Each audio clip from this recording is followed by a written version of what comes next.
Hello again friends, it is I, clothshack, and welcome back to Bad Movies, the show where I look at movies that are bad. Today's topic is the Hungover games, a spoof movie in the same vein as the iconic date, epic, and disaster movies. Meet the Spartans and the 41-year-old virgin who knocked up Sarah Marshall and felt super bad about it. I'll admit, I was sort of looking forward to this one, as it was directed by Josh Stolberg, the writer of Saw X, the second best Saw film. But no, it was exactly what I expected it to be. Shit. Look at this poster and tell me that you don't think it looks like shit too. But, to be fair, The Hungover Games is not the worst movie I've ever seen in my life.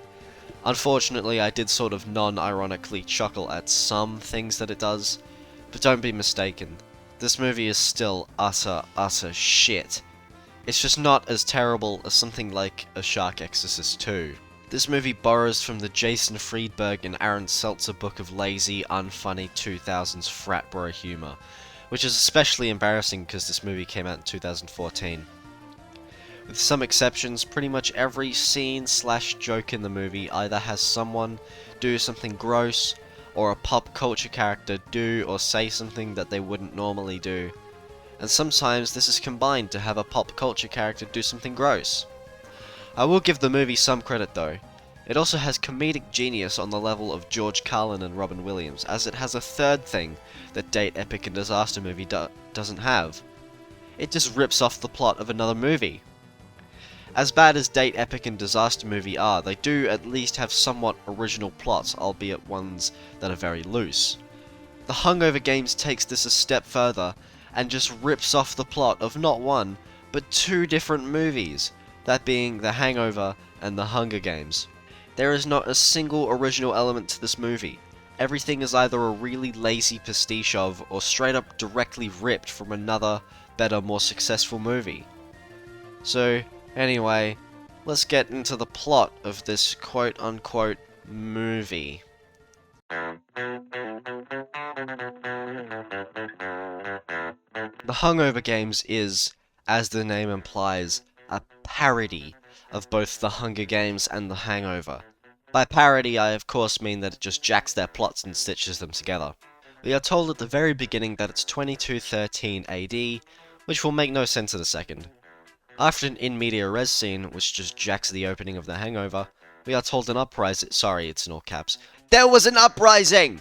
In penance for their lack of creativity, Hollywood was forced to offer up tributes! Each district of the pantheon of pop culture sent contestants to a public arena, where they fought to the death! This pageant was known as... The Hungover Games! Anyway, so then we are taken to Laughlin, Nevada, where nothing looks futuristic, so I guess it's not 2213, and it's just 2013. So why bring up that it's 2213 at the beginning then?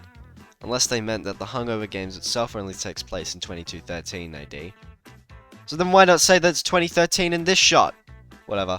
The guys from The Hangover, who are not named after the characters from The Hangover, and are instead named after their original actors, that being Bradley, Ed, and Zach, after Bradley Cooper, Ed Helms, and Zach Galifianakis.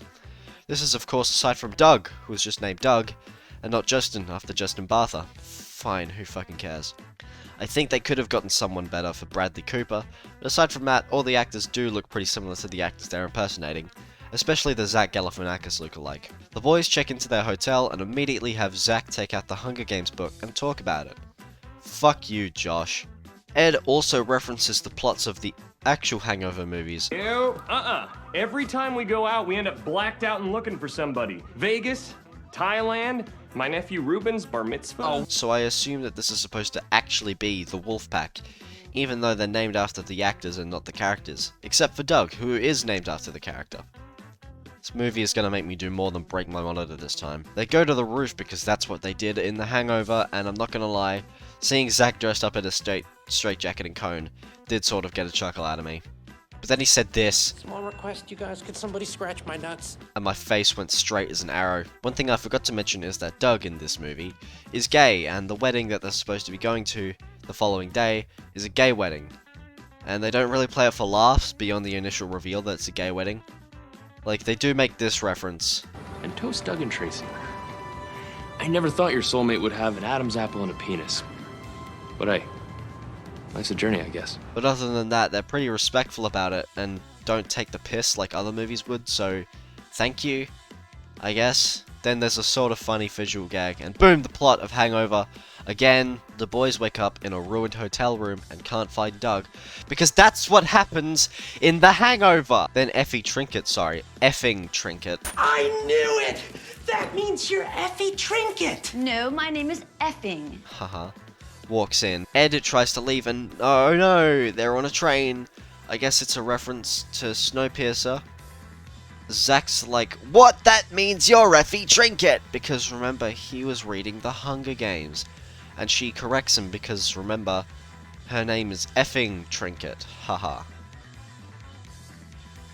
It turns out that while the Wolfpack was drunk, they volunteered for the Hungover Games. And they had Doug with them when they did this. Also, someone who looks nothing like Woody Harrelson is playing Haymitch. So I guess just teleported into the room when no one was looking. Because as we established, this is a train. We would have heard if he opened a door. Anyway, Haymitch does heroin, and then we cut to these two spastics who show us all the different intellectual properties that will be featured in this film, including Thor, Middle-earth, Ted, and 3 different Johnny Depp characters. Real Housewives also makes an appearance, and so does Django Unchained. Also, gratuitous nudity, which is not funny, because just having something making fun of something without actually saying anything is not comedy. It's just having something again. There's also Avatar, Carrie, and Katniss Everdeen, who was cleverly renamed Catnip Eveline. And finally, the Wolfpack. We then cut to the capital at the Tribute Training Center, where everyone trains and stuff. Ed makes this hilarious quip. Dad, looks like a Lady Gaga family reunion. A joke which was already made about 5 minutes beforehand. Of the girl. And the happy games goes to... Who wrote this trash? 3 people? It took 3 people to rip off the plots of 2 different movies and inject a bunch of pop culture references into it? Anyway, a bunch of boring, unimportant shit happens, and then Ed bumps into Catnip Eveline. Wow. And apparently they know each other, because that's what happened in the Hangover. Who gives a fuck? Time for the Hunger Games. I mean, the Hungover Games. Woo! This is what we've been fucking waiting for. The cornucopia is cleverly renamed the Pornocopia, because most of the weapons are topped with sex toys. Very smart, very intelligent writing. The games begin and everyone makes a mad dash for the Pornocopia. A midget is murdered by Tonto immediately, and so is Mike Tyson, who is known as Ultimate Boxer Guy. Tonto also shoots Borat and calls him Kimosabe. Put penis away, Kimosabe. Which makes no sense because Tonto only calls the Lone Ranger Kimosabe. I get that it's just become a sort of pop culture catchphrase, but come on! The least amount of effort was put into researching these characters.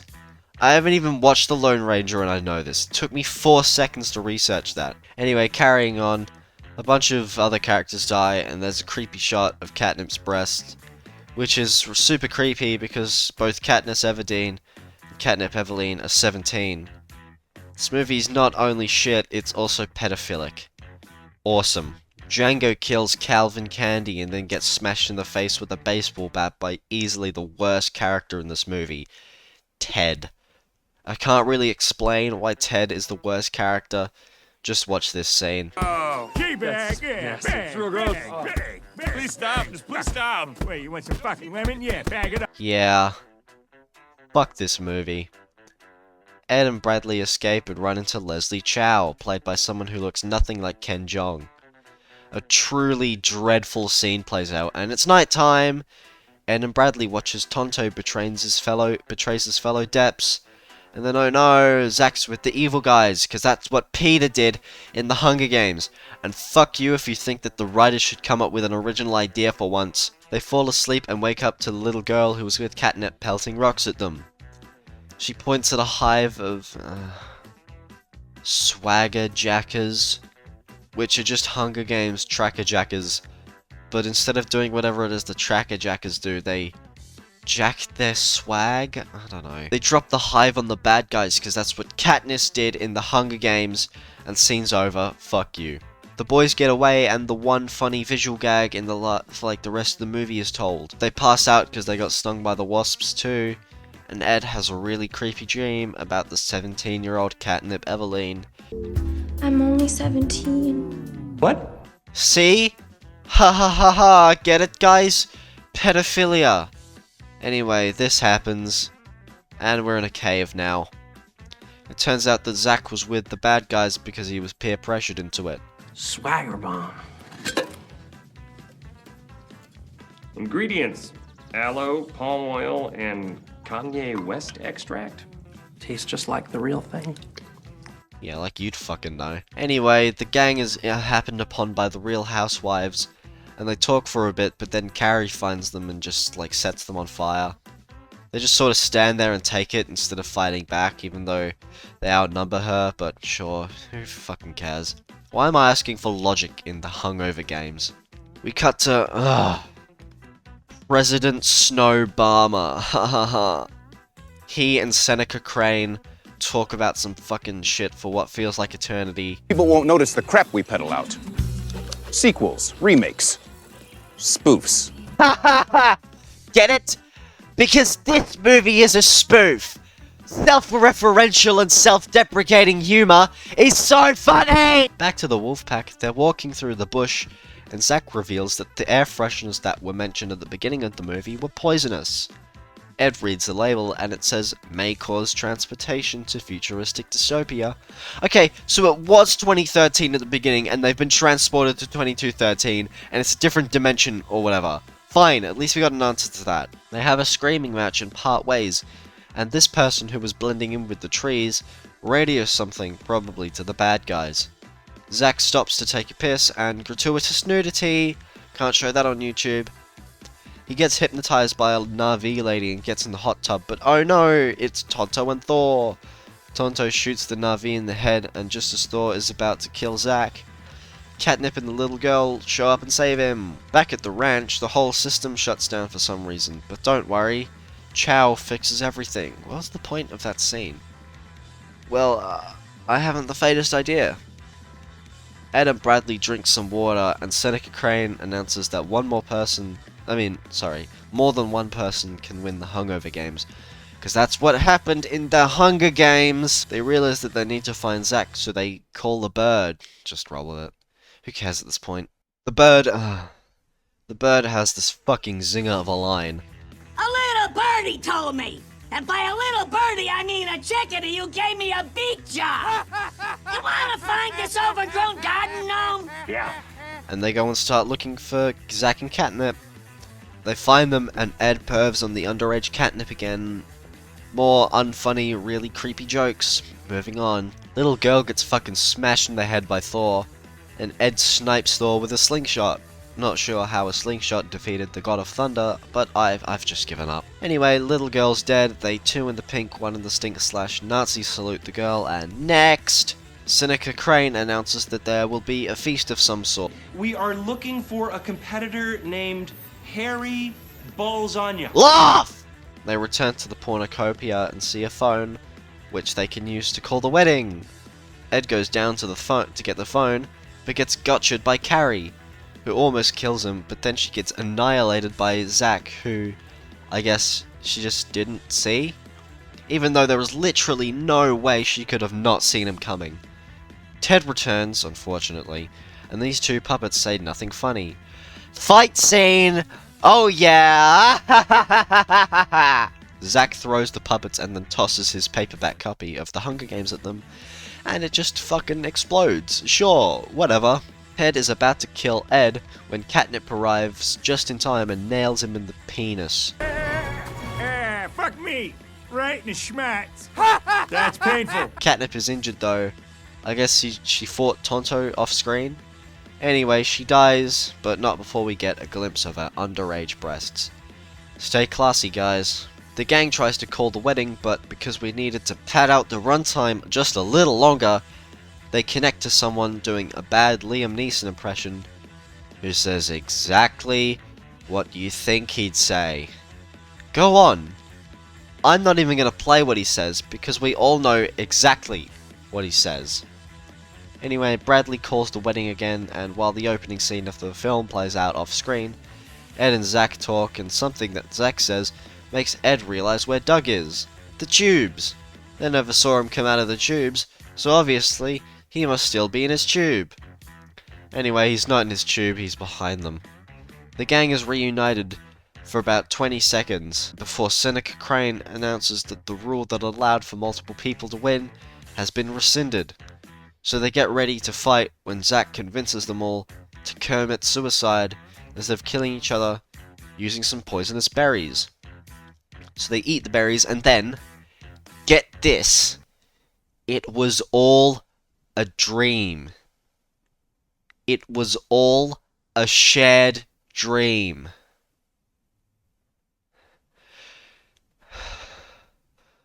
It was all a dream!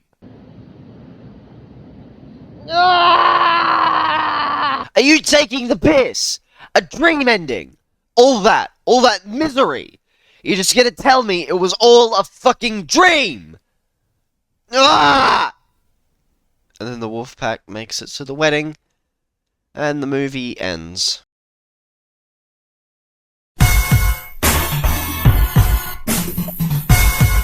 So I don't know if you can tell or not, but I don't like this movie. Technically, it's far more competent than Shark Exorcist 2.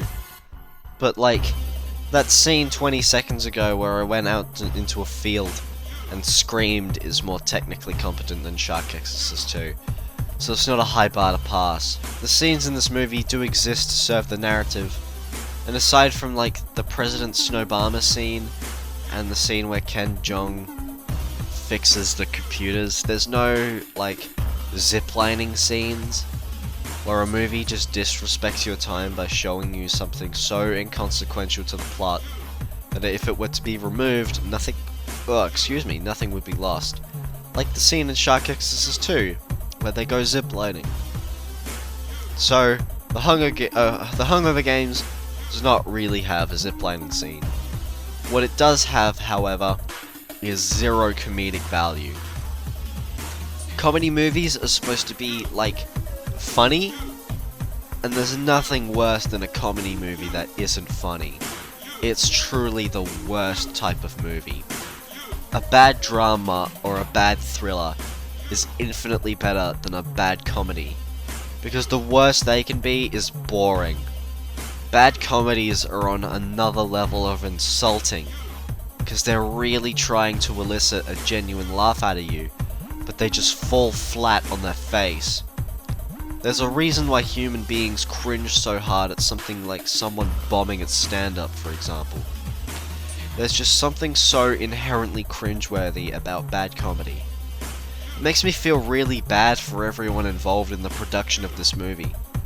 Imagine getting hired to work on a movie, only to find out it's the movie where a giant Ted teabags Django with his giant felt balls.